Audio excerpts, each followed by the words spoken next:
नमस्कार, मैं हूं श्रीता तिवारी और आप देख रहे हैं देश का तेजी से बढ़ता हुआ digital news agency QBS India news. हम बात करेंगे प्रधानमंत्री नरेंद्र मोदी के बारे में, जिन्होंने कोरोना काल में चुनौतियों के बारे में एक ब्लॉग लिखा है। जी हां, प्रधानमंत्री नरेंद्र मोदी ने लिंक्डइन पर एक ब्लॉग लिखा है जिसमें उन्होंने ये इस चीज के बारे में बताया है कि कोरोना काल में पूरे विश्व ने किस तरह चुनौतियों का सामना किया है। जी हाँ, कोरोना काल का जो कहर है वो पूरे विश्व में बरपाया हुआ है, जिसके कारण अभी तक हम सभी लोग जो है इस चीज से उभर नहीं पाए हैं। कई लोगों के सामने कई तरह की परेशानियां आई हैं, बेरोजगारी, महामारी, हर तरह की चुनौतियां हम लोगों के सामने आई हैं। लेकिन फिर भी केंद्र सरकार और राज्य सरकार जो है इस चीज पर डटे हुए थे कि वो किसी ना किसी तरह से हम लोगों की सेवा करेंगे, हम लोगों को डटे रहने का एक आश्रय दिया था।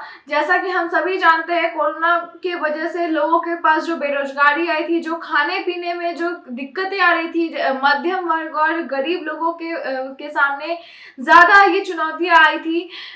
सभी बड़े बड़े लोगों के पास भी सामने भी ऐसे चुनौतियां आई थी जिसके वजह से हम सभी टूट गए थे। लेकिन केंद्र सरकार और राज्य सरकार की भागीदारी की वजह से, उनके सहायता की वजह से हम लोग है कोरोना काल पे हम लोग डटे रहे, हम लोगों ने अपनी हिम्मत नहीं हारी। प्रधानमंत्री नरेंद्र मोदी ने कहा है कि जब हम लोग वित्तीय संकट में थे 2020 से 2021 तक, तब उन्होंने दूसरे देश से उधार लेने की बात की इजाजत दी थी। उन्होंने कहा था कि जीडीपी के अतिरिक्त 2% तक वो लोग बाहर से उधार ले सकते हैं। और ये बहुत सुखद आश्चर्य की बात है कि सरकार ने 1.6 लाख करोड़ रुपए उधार लेने में सक्षम रहा है। और जहां तक बात है कि राज्य सरकार और केंद्र सरकार की वजह से, उनके नियमों की वजह से संसाधनों में उपलब्धता बढ़ाई गई, ताकि और इसे सुलभ भी बनाया गया ताकि मध्यम वर्ग और गरीब लोगों के लिए भी आसान हो जाए। उन्होंने कहा कि भारत इस मामले में अपवाद नहीं है। इकोनॉमी को स्थिर बनाने के लिए सुनिश्चित करके उन्होंने संसाधनों की उपलब्धता बढ़ाई, और संसाधन जुटाना बहुत ही बड़ी चुनौती की बात हो गई थी, क्योंकि इस जो महामारी आई है, इस महामारी के बारे में किसी को पहले से नहीं पता था। हालांकि दूसरा जो वेव आया उसमें सबको पता था कि आने वाला है। कई हद तक हम लोग ने इस चीज का सामना भी किया, और कई हद तक अभी जैसे कोरोना के मामले दिख रहे हैं, बहुत ही कम केसेस आ रहे हैं। धीरे धीरे अनलॉक की प्रक्रिया भी शुरू हो गई है। धीरे धीरे जो हमारे सामने चुनौतियां थी उसको वो धीरे धीरे अब कम हो रही है, लेकिन अभी भी समस्याएं बनी हुई है। भारत जैसे एक संघीय देश के लिए, जिसका महाद्वीप जैसा आयाम हो, इसमें संसाधनों को उपलब्ध कराना एक बहुत ही बड़ा चुनौती का काम था, जो कि केंद्र सरकार और राज्य सरकार की वजह से कई हद तक हम लोग इस चीज को संभाल पाए थे।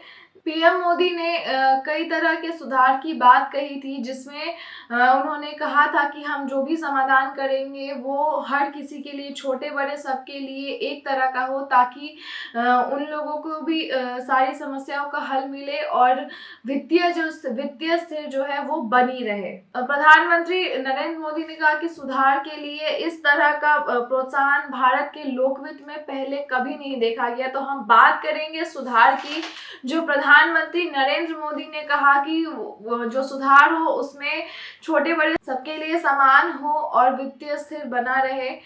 तो प्रधानमंत्री का जो पहला सुधार का जो निर्णय था वो था 1 नेशन 1 राशन कार्ड, यानी कि राशन कार्ड जो है वो आधार कार्ड से लिंक होना चाहिए, और सभी राशन दुकानों के पास इलेक्ट्रॉनिक सेल्स ऑफ डिवाइस भी होना बहुत जरूरी है। दूसरे सुधार की बात करेंगे तो दूसरा सुधार जो था दूसरे सुधार का जो लक्ष्य था वो कारोबारी सुगमता की क्षमता को बढ़ाने का था, जिसके तहत राज्यों से ये अपेक्षा की गई थी 7वें एक्ट के तहत कारोबारी लाइसेंस को मामूली फीस के साथ ऑनलाइन, ऑटोमेटिक और सबके लिए सुलभ बनाया जाए।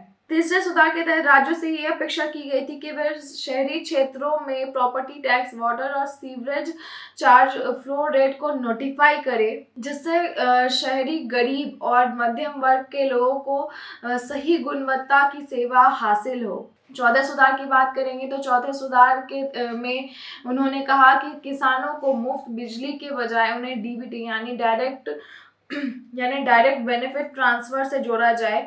इसके लिए राज्यव्यापी नीति का होना बहुत जरूरी है। ये किसी एक राज्य में पूरी तरह पायलट आधार पर लागू होगा। पीएम मोदी ने कहा, भारत जैसे जटिल और देशों में, इतने बड़े देश में इस तरह का चुनौती का सामना करना बहुत ही ज्यादा मुश्किल था। लोगों के सामने तरह तरह की चुनौतियां आ रही थी। केंद्र सरकार, राज्य सरकार इस चीज पर डटे रहे और लगातार हर चीज का समाधान करते रहे, चाहे वो मध्यम वर्ग हो, बड़े लोग हो या गरीब लोग हो, सभी लोगों के लिए एक तरह का समाधान निकाला गया ताकि किसी को भी किसी भी तरह का कोई परेशानी ना हो। जैसा कि हम सभी जानते हैं कि प्रधानमंत्री नरेंद्र मोदी का जो मंत्र है, सबका साथ, सबका विकास और सबका विश्वास, सबको इसी मंत्र पे उन्होंने चलने कहा था और इसी मंत्र के वजह से और इसी रवैये की वजह से आज देश जो है कई हद तक इस चीज को अपनाया है और देश में कई हद तक सुधार भी आया है। प्रधानमंत्री नरेंद्र मोदी ने कहा कि मैं सभी राज्यों का आभारी हूं जिन्होंने नागरिकों की बेहतरी के लिए ऐसे कठिन समय में ऐसी नीतियों को अपनाने में आगे रहे हैं। तो हमारे साथ ऐसी तमाम खबरों के लिए बने रहिए क्यूबीएस इंडिया न्यूज के साथ और हमारे डेली न्यूज अपडेट के लिए देखते रहिए क्यूबीएस इंडिया न्यूज। सब तक और Arnab media network YouTube and Facebook पर सब्सक्राइब करना और शेयर करना ना भूलें।